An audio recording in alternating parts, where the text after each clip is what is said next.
I've received a bunch of confused messages, and I've been talking about critical race theory for some time, but I wanted to try again and wind through some of this confusion. And there's a lot of confusion, especially lately, and especially after this Virginia election and the elections across the country that just happened. The message is something like this. Critical race theory, while never ever taught in any school to any children, is also really super important and must be taught at all times in all schools to all children, so they realize how messed up they are. That's essentially the message that we're getting from the media and politicians and celebrities and the like. It both doesn't exist and should be the most important thing that we all talk about all the time. How can both of these things be so? Let's talk about that. Welcome to Church Public. I'm Matt Odegaard.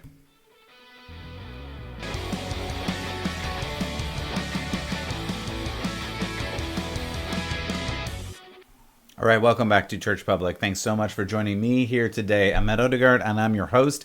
And my goal is for you to understand how to follow Jesus more and to engage with this current culture, which is a little bit crazy. And so we need to understand Scripture. We need to understand where our morality comes from. We need to understand how our faith intersects with culture and politics. And I'm here to help you do that. You don't even have to take my word for it on all of these things. I'll try to cite sources. I'll try to point you back to the biblical foundation, because ultimately it's not about me. It's about God and what He has laid out for us. You can always go back for more episodes at churchpublic.com. I've hit a lot of topics over the year, and if you want to subscribe, you can do that at any of the podcast places on audio version. You check it out on YouTube, and you can contact me directly or look for some additional content in the feeds at the social media platforms.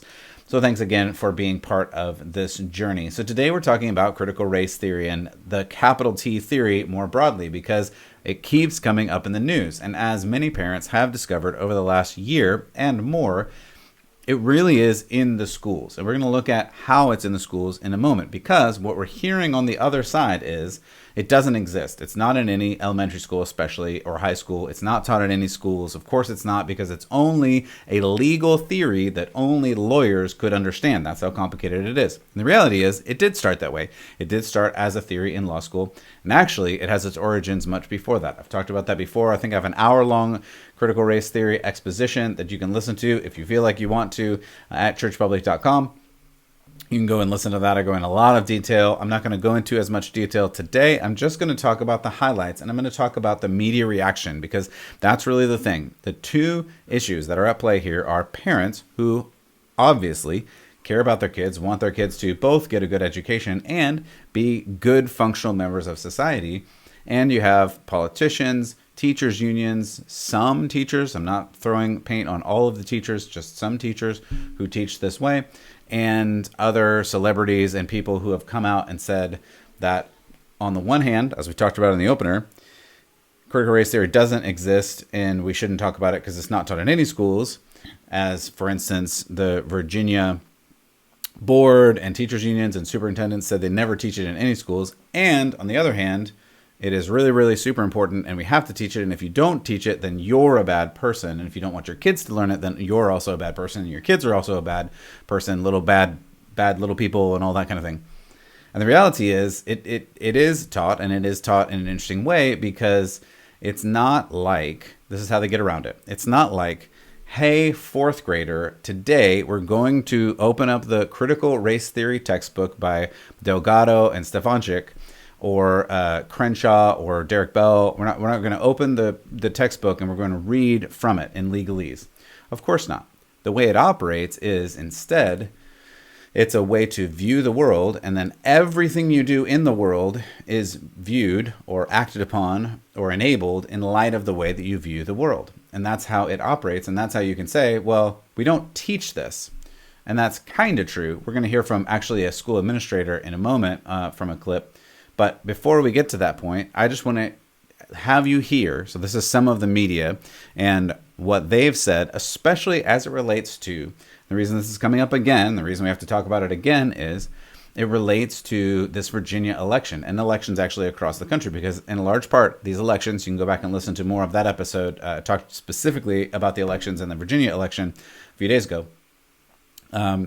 But it's because over the last year, with the Zoom classes and all of these other online classes, parents got to hear actually what their schools were teaching. And they went, hey, there's some weird things in here. Let's talk about this. And school board meetings got shut down. People got arrested. All kinds of crazy things have been happening across the country when parents start to get involved in what their kids are learning. So we're going to look at this. This is the media reacting to the elections and critical race theory. So here's the first clip. This election has become the latest to weaponize something called critical race theory. Critical race theory is it's become the new dog whistle, except you can actually hear it, so it's not really a dog whistle. Yeah, let's start there. Critical race theory not taught in Virginia schools. But it does show that Republicans are good. It's dishonest. It's not a good faith argument, but they are talented at branding. They're talented at making an election about certain issues, even if they don't have any basis in reality. One key issue for Youngkin, opposition to the teaching of critical race theory in schools.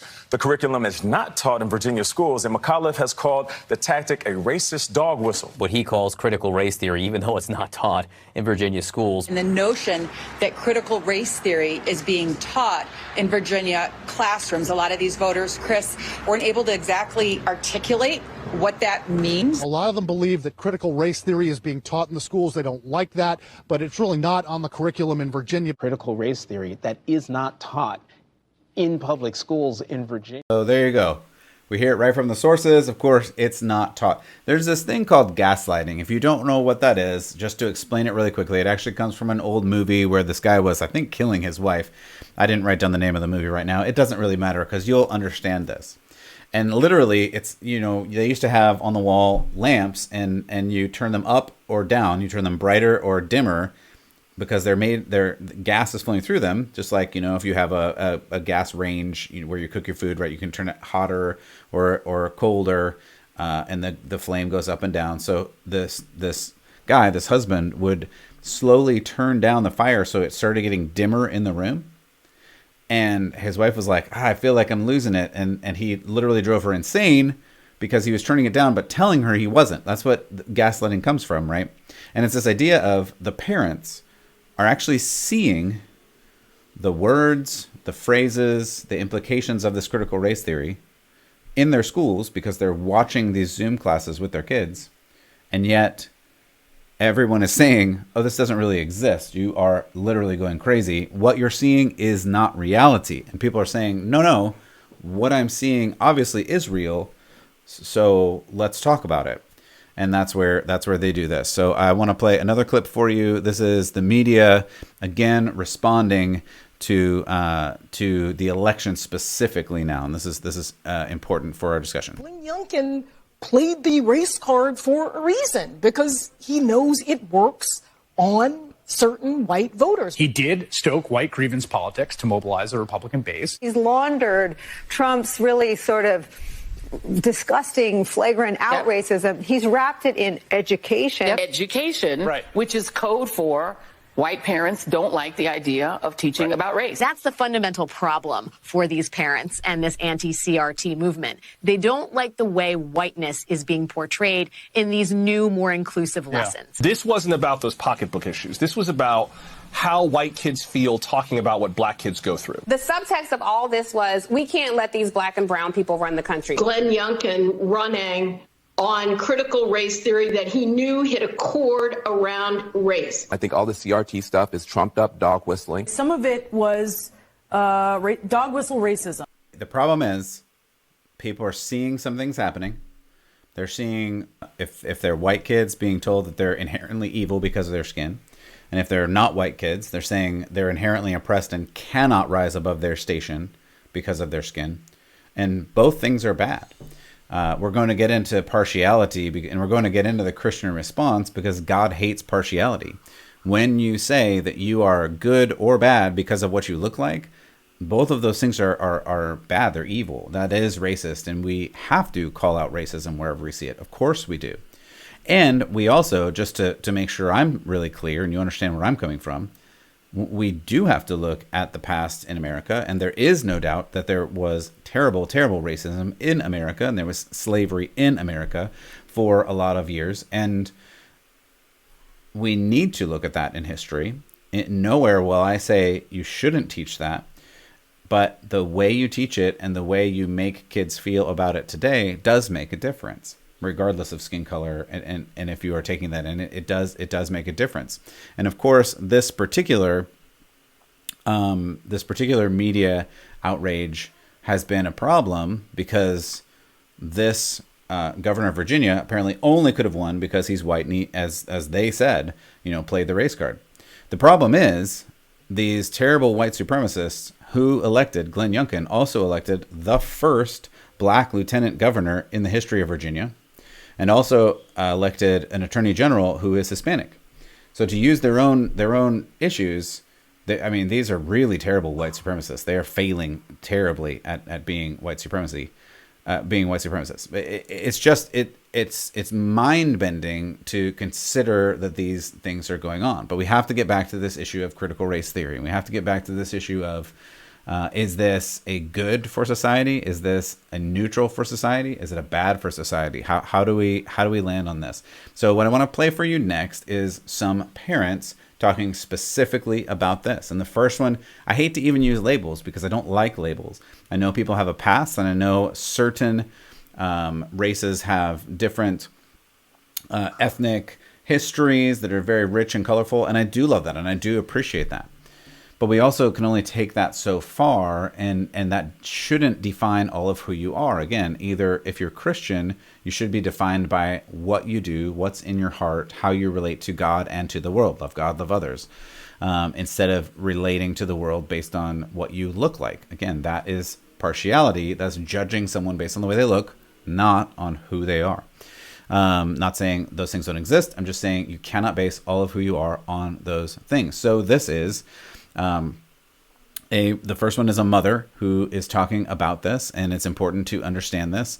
And if you're just listening, I will say this first mother is not white. I'll say it that way, right? And that's important for this clip. So let's listen to her talk about this. Technically, they are not teaching critical race theory, but I don't care what you call it. What you can't take away from parents is the ones that listened over the Zoom calls for the last year. You can't take away the experience from them of hearing the foolishness that their children were being taught. I don't care what name you give it or what you call it. You are not going to teach my little black kids that because of their black skin, they aren't going to make it. Because of their black skin, they aren't going to be anything. And I don't think it's fair that you teach little white kids because of their white skin that they're privileged or they're inherently evil. You can't take away the experience that parents have had over the last year. So you can get on TV and you can lie and you can, say, well, technically it's not critical race theory or whatever. You can say that, but you cannot take away what we experienced during this pandemic and listening to what our children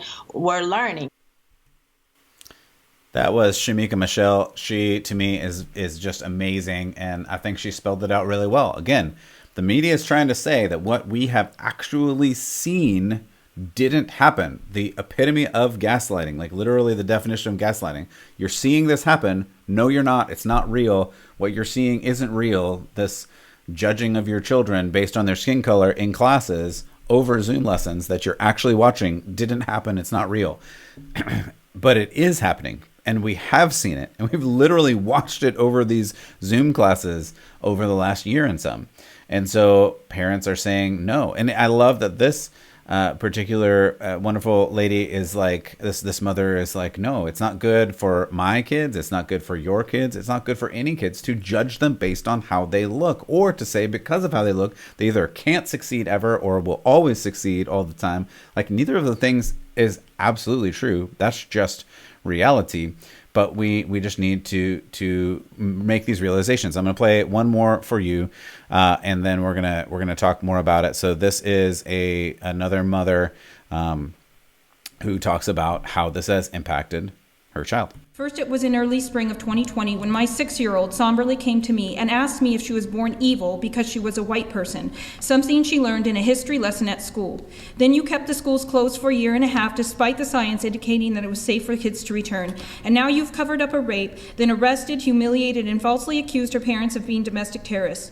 I wish I could return my kids to LCPS. Private school is expensive, and I want my kids to be able to walk home from school with their friends in their own community. I refuse to allow you to destroy our schools. They are not your schools, they are our schools. You all should be ashamed, and you should have the moral courage to admit you are wrong and step down. Man, so much happening in that one too. So again, she talks about a lot of issues that happen because it's not just about critical race theory. It's about some of the gender studies. It's about board members. In this particular school, this was in Loudoun County, covering over sexual assault. I talked about that a couple of weeks ago. You can go and listen to that if you want more details. I'm not going to go into those details again, but it's important that parents are getting involved in their kids' education. I talk about education a lot because the role we have as parents to train our kids is really the number one role we have in this life. We have to love God, we have to love others, but we have to raise our kids because God has told us that's our job as parents. No one else in the world except for you parents has the job of raising your kids. That is your number one job as the parents of your kids. You can't give them to somebody else and say, teach them and expect that it's going to go well. You do have a right, you do have a responsibility, you do have a calling to guide that education. And when people say, no, you don't, you're full within your God-given rights to say, yes, actually, I do. We've talked about Proverbs, train up a child in the way you go and the way they should go. You've talked about Ephesians, where don't exasperate your children, fathers, but train them up. I won't give you all the verses right now, but there's a lot of verses about how we are supposed to, mothers and fathers, parents, lead our children. And that is a calling that we have from God, given to us from the very beginning. Jesus goes all the way back to the Garden of Eden when he talks about marriage, and then in Genesis we hear about the role that we have to grow our children. So I do want to play this one for you because a lot of this, especially in the Virginia election, but this epitomizes what many people across the country, and you heard some of them on the news talk about this, this is what they want. They want your kids to be theirs. They want to teach your kids what they want your kids to know.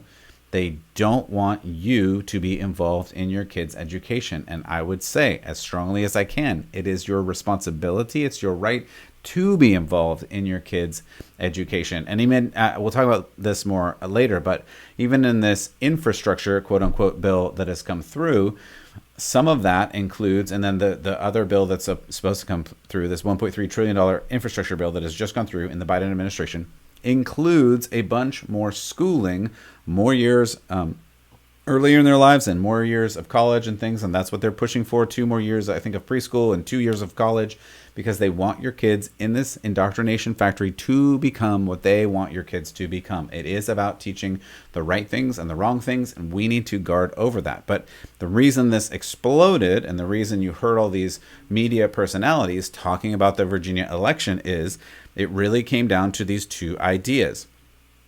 Does the state, does the school have the right to teach your kid whatever they want, or do you, as the parent, get to have some or a lot of influence on education? This is the other candidate, Terry McAuliffe, answering that question. Shelves, and I'm not going to let parents come into schools and actually take books out and make their own decision. You vetoed it. So, yeah, I stopped the bill that I don't think parents should be telling schools what they should teach. So hopefully you heard that. I'll repeat it for you if you weren't watching the video. And if you're not watching this on video, this may be one that you want to go watch on video. There's a lot on video that you'll catch that you may not hear on audio. I'm sure it's good on audio, but this may be one that you want to watch on video as well. That was Terry McAuliffe.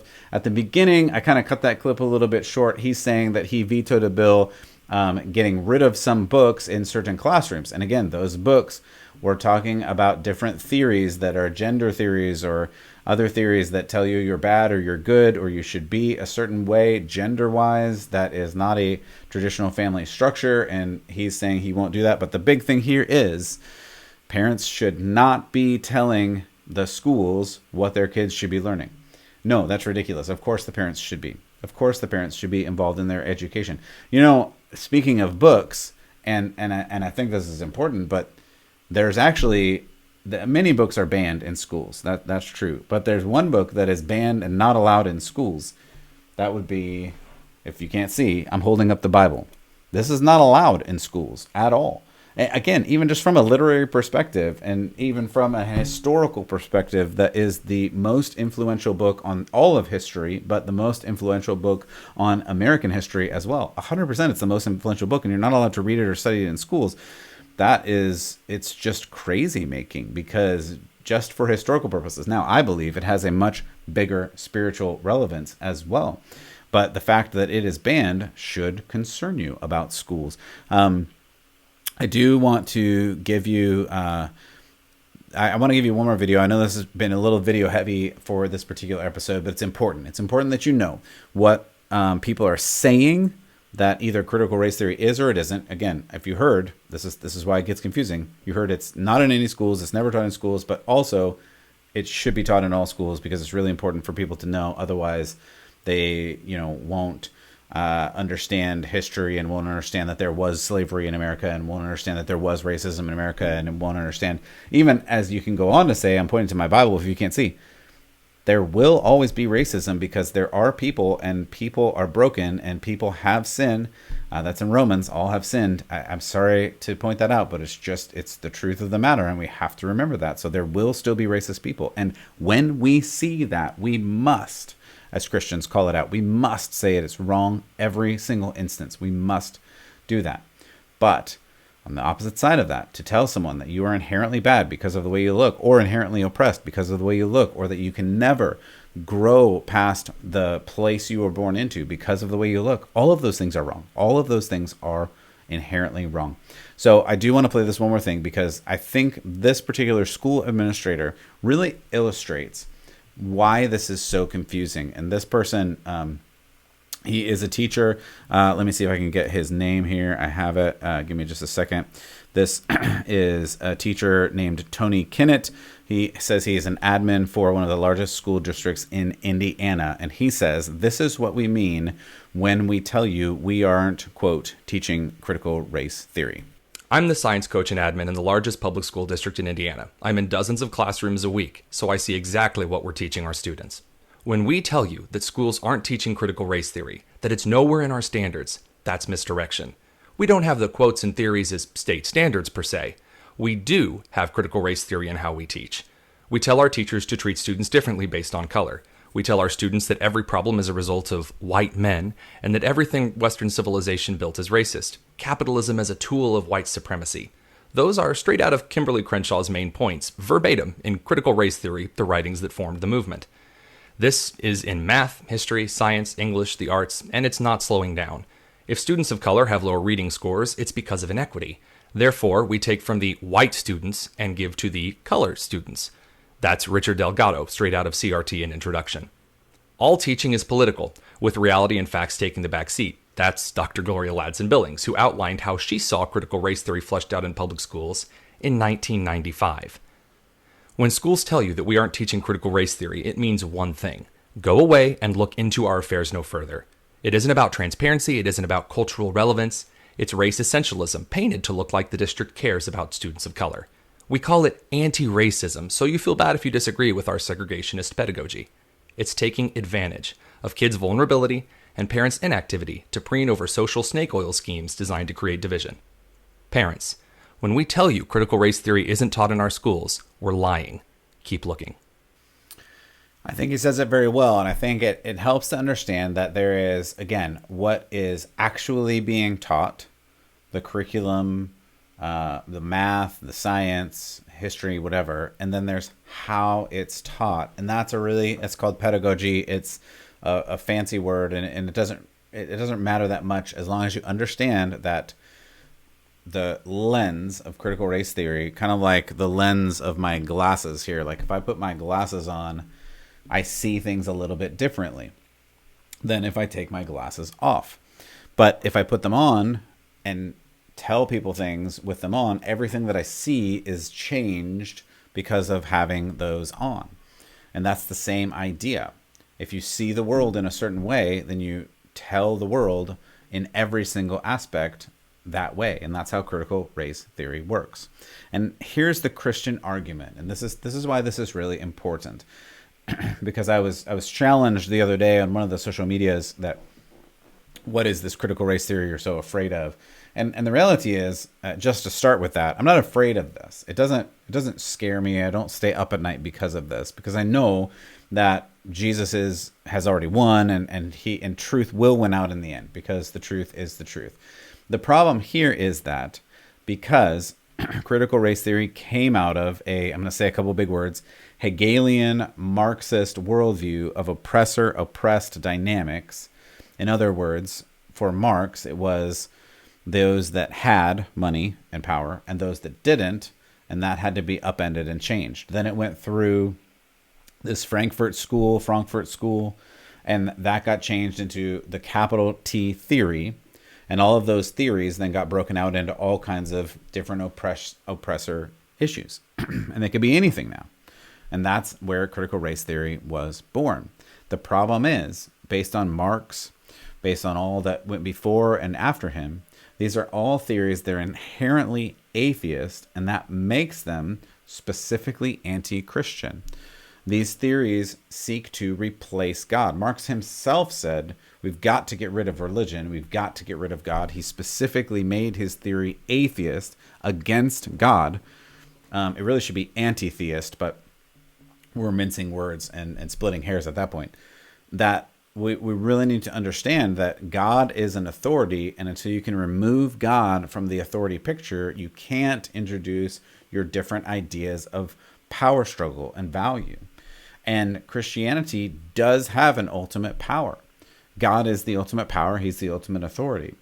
So God stands in direct opposition to any of these kinds of theories: Marxism, socialism, communism, critical race theory, critical social justice. All of these theories stand in opposition to Christianity and to the gospel, because that's not how the gospel operates.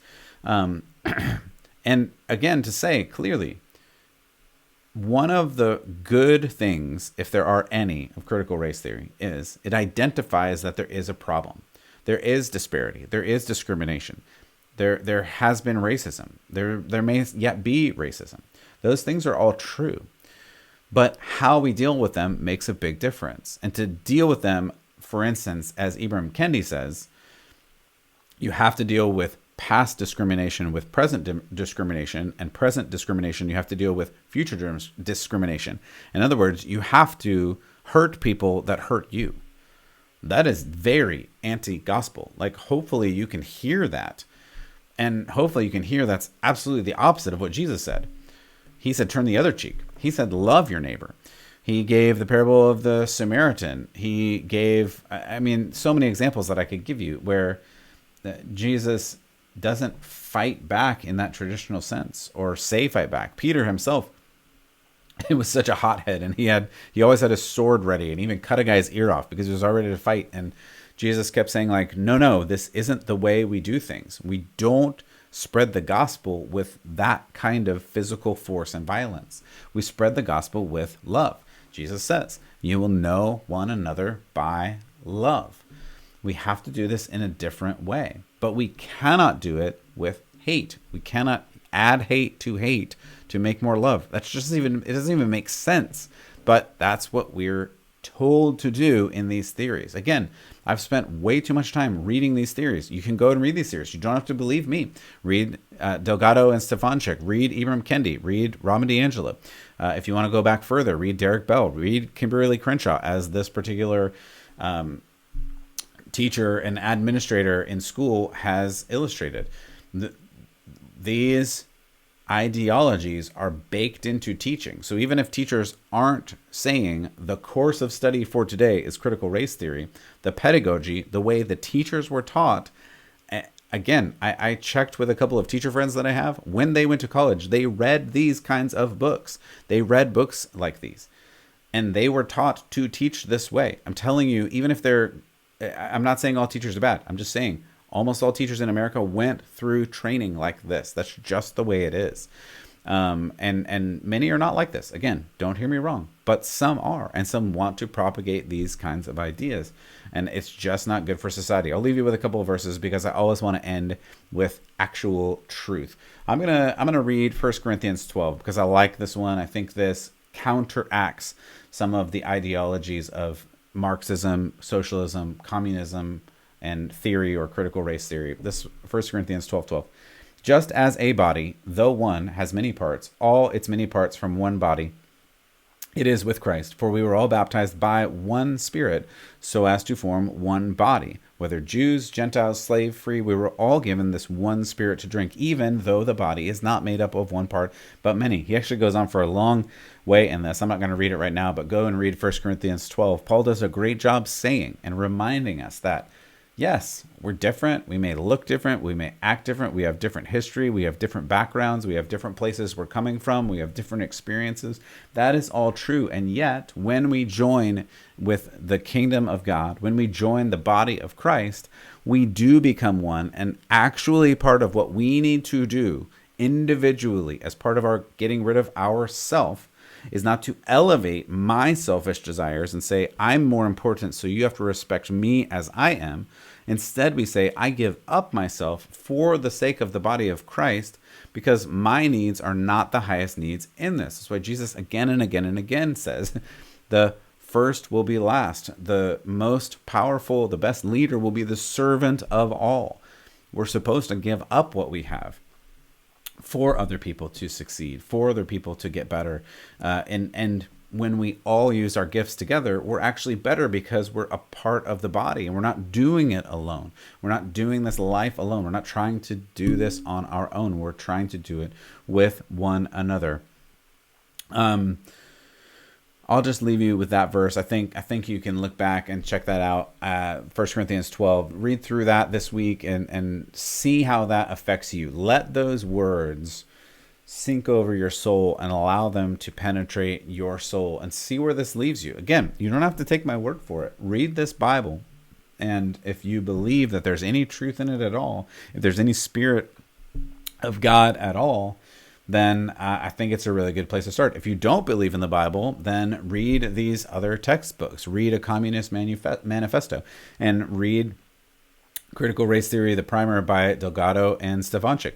And there's a bunch more books. I'm not going to list them all, but read through these things and see how they sound to you. Read Ibram X. Kendi's How to Be an Anti-Racist. Tell me if it sounds more loving or if it sounds more judgmental.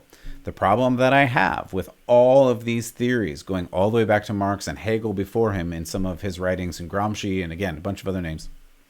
The problem that I have with literally all of these is there is no salvation. They claim that if you follow these rules and you follow these mandates, you will get to a place that is basically a heaven on earth. The reality is, we know, one, because we read it in the Bible, and two, because we literally see it in the world. If these theories worked, when Hegel wrote them, when Marx wrote them, when Marx tried them, when Stalin tried them, when Mao tried them, when Pol Pot tried them, when all these people tried them, we would have seen heaven appear on earth.